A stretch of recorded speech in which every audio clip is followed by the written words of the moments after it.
तो पिछले एपिसोड में हमने देखा था रसल और मोया अकेन के सबसे बड़े कसिनो में जाते हैं जहां पर वो हर एक बाजी जीते जा रहे थे और ये देखकर मैनेजर बिल्कुल भी खुश नहीं होता। वो अपने ग्रुप के एक बंदे से कहता है कि इन्हें मेरे पेंट हाउस पर ले आओ। जिसके बाद रसल और मोया जैसे ही उसके पेंट हाउस पर जाते हैं वो उन्हें एक ड्रिंक ऑफर करता है, लेकिन जैसे ही उन्हें पता चलता है कि इस ड्रिंक में ड्रग मिलाया था रसल और मोया काफी ज्यादा गुस्सा हो जाते हैं। जिसके बाद वो मैनेजर डेल्टन काफी ज्यादा घबरा जाता है और उनसे कहता है कि आप लोगों को क्या चाहिए। इसमें रसल उनसे कहता है कि मुझे कल सुबह तक 2 फेक आइडेंटिटीज बना के दे देना। और अब चैप्टर नंबर 102 में जिसके बाद फिर हम यहाँ पर देखते हैं रसल और मोया उस कसिनो से निकल कर जा रहे होते हैं। ये कहते हैं कि आप लोगों को बहुत बहुत शुक्रिया, हमें यहाँ पर बहुत मजा आया और एक बात याद रखना जो कि मैंने आप लोगों से कहा है फेक आईडीज के लिए। जिसके बाद मैनेजर भी इन्हें जाते हुए गुड बाय करता है झुकते हुए और बहुत रिस्पेक्ट के साथ कहता है कि आप लोगों का बहुत बहुत शुक्रिया हमारे कसिनो में आने के लिए। और यहाँ पर रसल और मोया काफी ज्यादा पैसे जीत कर यहाँ से जा रहे होते हैं। जिसमें मैनेजर के साइड में खड़ा उसका वो आदमी मैनेजर से कहता है कि आखिर आप ये क्या कर रहे हैं, अगर हम उन्हें इसी तरीके से जाने देंगे तो हमारी क्या रेपुटेशन। वो ये कह ही रहा होता है कि तभी डेल्टन कहता है कि तुम बेवकूफ हो, वो ऐसे लोग हैं जो कि इस दुनिया में बहुत ज्यादा मायने रखते हैं, हमारे इन पैसों से भी और इस रेपुटेशन से भी। और ऐसा कहते हुए डेल्टन अपने कैसीनो के अंदर चले जाता है। जिसके बाद वो टकला आदमी अपने आप से कह रहा होता है कि एक छोटा कुत्ता भी बड़े होने के साथ साथ लड़ाई करना सीख जाता है और यहाँ हमने बिना लड़ाई की कोशिश के ही उन्हें ऐसे ही जाने दे दिया। खैर कोई बात नहीं, यहाँ से मैं सब देख लूंगा, मैं उस कमीने लड़के को खत्म करूंगा और इस डेल्टन को दिखाऊंगा मैं क्या चीज हूँ। और इसी तरीके से ऑर्गेनाइजेशन मुझे मैनेजर की सीट सौंप देगी। उसके बाद फिर वो टकला अपने सभी लोगों से कहता है कि उस कमीने लड़के को चलो ढूंढते हैं जिसने अभी अभी हमारा कसिनो खाली किया, वो ज्यादा दूर नहीं गया होगा यहाँ से। जिसके बाद फिर हम इस तरफ मोया और रसल को देखते हैं जहाँ रसल अपने वो पैसे अपने पोर्टल में रख रहा होता है। साथ ही साथ वो ये कह रहा होता है कि इसमें कोई हैरानी की बात नहीं थी कि वहाँ पर कुछ अजीब होने वाला था, मुझे पता था। जिसके बाद वहीं पीछे से मोया कहती है तुम तो सच में एक चालाक लड़के हो। फिर उसके बाद रसल अपने पैसे रख लेने के बाद एक मुस्कुराहट के साथ कहता है चलो थोड़ी ढील वगैरह हो जाए जिससे कि बाद में यहाँ कोई गड़बड़ ना हो। और ऐसा कहकर वो यहाँ की जगहों के अलग अलग चीजों के लाभ उठाने लग जाते हैं। यहाँ मोया काफी ज्यादा टेस्टी टेस्टी डिश खाने लग जाती है। साथ ही साथ वो ये कह रही होती है कि अरे वाह, ये इंसानों की दुनिया में तो सच में बहुत ही ज्यादा टेस्टी चीजें मिलती है खाने को। जिसके बाद फिर मोया एक टॉय टाइप का खरीदती है और रसल को दिखाते हुए कहती है कि रसल देखो देखो, मुझे इस बॉक्स से ये मंकी मिला और मुझे ये मंकी बिल्कुल ही बीस्टिंग की याद दिला रहा है जिसे मैं जानती हूँ। वहीं रसल की नजर पीछे की ओर होती है क्योंकि वो देख लेता है वो लोग इनका पीछा कर रहे थे। फिर रसल मन ही मन कहता है कि मुझे लगा ही था वो लोग हमारा पीछा जरूर करेंगे। इसके बाद रसल मोया को उस तरफ हाथ दिखाते हुए कहता है कि मोया निम क्यों ना हम उस तरफ चलें। फिर इसके बाद रसल और मोया एक शांत और एक खाली सी जगह पर आ जाते हैं जहाँ रसल सामने की ओर देखते हुए कहता है आखिर तुम लोग खुद ब खुद क्यों नहीं सामने आ जाते।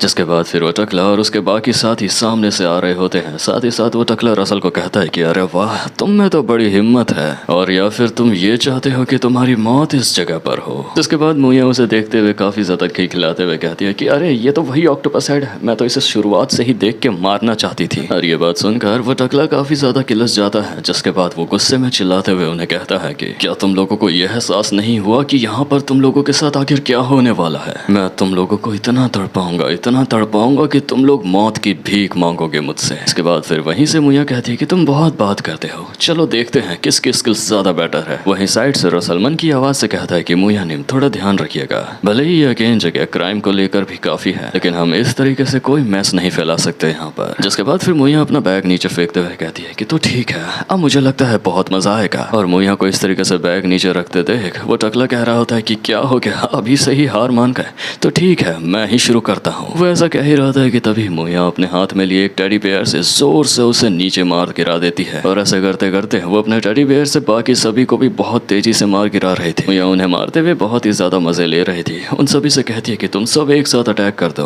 और इसी के साथ मोया उन सभी को भी मार गिरा देती है। फिर अगली सुबह होती है जहाँ पर हमें सीन दिखाया जाता है इंपीरियल पोर्ट सिटी आएगा। जिसके बाद यहाँ पर रसल और मोया ब्रिटानिया एम्पायर के अंदर जा रहे होते हैं, जहाँ पर साथ ही साथ रसल मन में सोच रहा होता है तो ये है वो ब्रिटानिया एम्पायर। अगर मैं सोचूं तो ये वही जगह है जहाँ पर मेरे पिता के कई दुश्मन हैं और कई ऐसे जो कि बेहद ही ज्यादा नफरत से भरे हुए हैं। लेकिन अभी इस वक्त मैं यहाँ पर हूँ और मुझे मेरे दिल में कुछ भी महसूस नहीं हो रहा, बिल्कुल खाली। जिसके बाद मोया और रसल सामने की ओर जाते हैं जहाँ पर वो गार्ड उन दोनों से कहता है कि तुम दोनों मुझे अपनी आईडी दिखाओ। फिर रसल उन्हें अपनी आईडी दे देता है, जिसमें वो गार्ड उसकी आईडी देखते हुए कहते हैं ये क्या है। वो लोग जो फ्रोजन नॉर्थ साइड से आए हैं वो यहाँ साउथ में क्या कर रहे हैं। जिसके बाद वही सामने से रसल कहता है कि मैंने सुना कि एम्पायर सिविल वॉर इस वक्त रुक चुका है, तो इसीलिए हम अपने पेरेंट्स के लिए आए हैं। फिर ये बात सुनकर सामने से वो गार्ड कहता है कि अरे यार ये तो दिल छू देने वाली स्टोरी थी, लेकिन माफ कीजिएगा हम आपको ऐसे अंदर नहीं जाने दे सकते। रसल उन्हें एक पोटली में काफी सारे पैसे देते हुए कहता है कि ये बहुत ज्यादा तो नहीं है लेकिन इसे रख लीजिए। जिसके बाद फिर वो गार्ड ये पैसे लेते हुए कहता है कि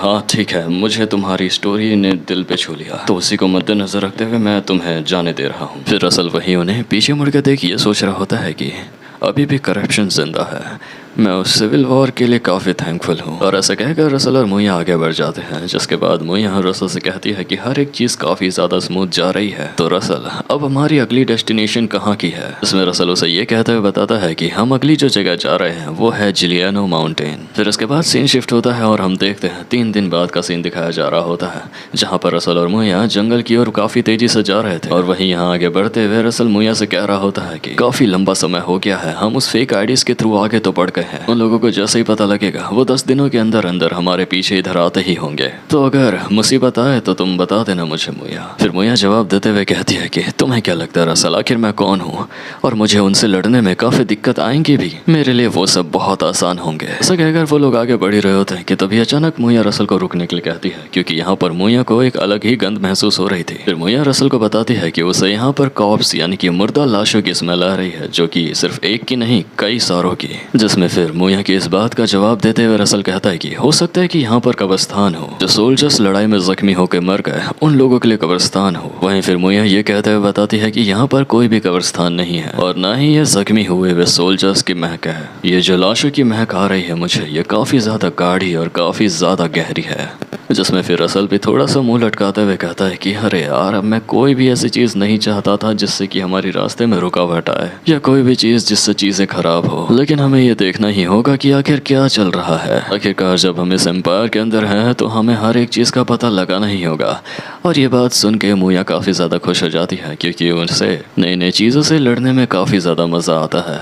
और वो खुश होते हुए रसल से कह रही होती है कि तो ठीक है रसल, चलो आगे बढ़ते हैं। फिर जैसे ही वो दोनों थोड़ा आगे आगे देखते हैं तो वो यहाँ देखते हैं कि एक ऐसा गांव जहाँ पर सभी लोग जो कि मर चुके थे वो जिंदा लाशों के रूप में घूम रहे हैं। और रसल और मुइया जैसे ये देखते हैं उन्हें थोड़ा समझ नहीं आता कि आखिर यहाँ पर चल क्या रहा है। साथ ही में यहाँ पर रसल सोच रहा होता है कि अक्सर कब्रिस्तानों में से ऐसी स्मेल आना आम बात है, लेकिन इस तरीके से मुर्दा लाशों को यहाँ पर घूमना, ये बात मुझे कुछ समझ नहीं आई। और तो और वो भी इतने सारे, आखिर ये हुआ कैसे होगा? क्या ये कहीं उन कल्टिस्ट लोगों का तो कारनामा नहीं है? रसल को ये सब देखते हुए उन कल्टिस्ट की श्रापित शक्तियों के बारे में याद आता है। वहीं फिर अचानक से रसल का मिशन स्क्रीन शो होता है, जिसमें लिखा होता है कि इस गांव में जितने भी अंडर हैं उन सभी को मुक्ति दिलाओ। ये एक बहुत शांत लंबरजैक विलेज हुआ करता था, जो कि अब एक अनडेड में बदल गया है, तो अब तुम्हें इन्हें बहुत ही अच्छे तरीके से मुक्त करना होगा। फिर रसल जैसे ये पढ़ता है तो उसे पता लगता है कि ये मिशन 1 है, जिसका मतलब कि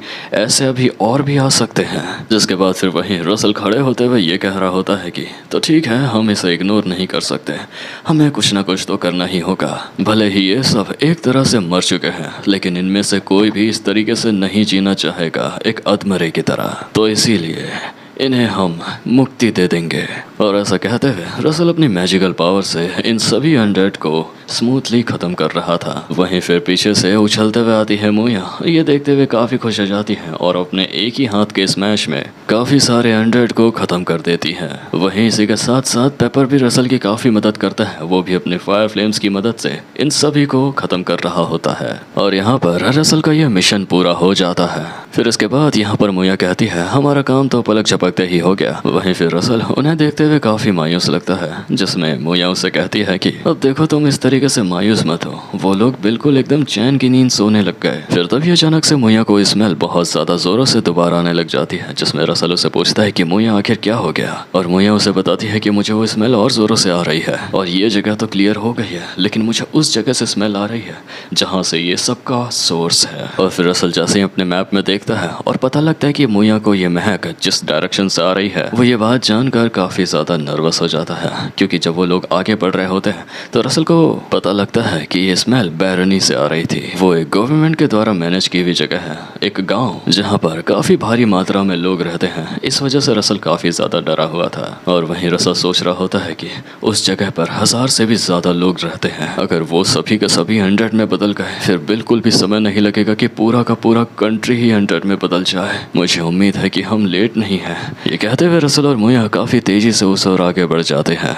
देन फिर इसके बाद रसल और मोया जैसे इस जगह पर पहुंचते हैं वो लोग देखते हैं काफ़ी सारे 100 कई नॉर्मल लोगों को अपना शिकार बना रहे थे। वो उन पर हमला कर उन्हें भी अपने जैसा बना रहे होते हैं। यहाँ ऊपर से फिर रसल उन्हें देखते हुए ये सोच रहा होता है कि नहीं, मुझे यकीन नहीं हो रहा कि बैरनी में ये सब हो रहा है। यहाँ तक कि गवर्नमेंट के होते हुए भी इस जगह पर ऐसा हो रहा है। क्या उनकी नज़र इस जगह पर बिल्कुल भी नहीं है? जिसका बिल्कुल मतलब है कि आज ड्यूक बिस्मार्क की तरह इस जगह का भी कोई ऐसा बड़ा है जिसने उन कल्टिस्ट लोगों के साथ हाथ मिला रखा है। कोई तो बहुत बड़ा है जो कि उन कल्टिस्ट लोगों के साथ मिला हुआ है। तो क्या ये सब का वही मतलब है जो कि उस कल्टिस्ट ने मरते हुए बोला था, एक असली अंधकार, द ट्रू डार्कनेस। जिसके बाद दोबारा से रसल के सामने यहाँ पर मिशन स्क्रीन शो होती है। इस बार उसका मिशन था कि द डार्कनेस ऑफ द बैरनी। यहाँ बैरनी के जितने भी लोग थे वो 100 में बदल चुके हैं। इन सभी को मुक्ति दिलाओ और इसी के साथ साथ बैरनी की एक हिडन सीक्रेट का भी पता लगाओ, एक छुपे हुए राज का। वहीं रसल सोचता है कि क्या एक छुपा हुआ राज? वहीं फिर रसल खड़ा होकर पेपर और मोया से कहता है कि पेपर और मोया, चलो इस जगह को भी क्लीन करते हैं, इन सभी को मुक्ति दिला देते हैं, वो भी बिना किसी दर्द के।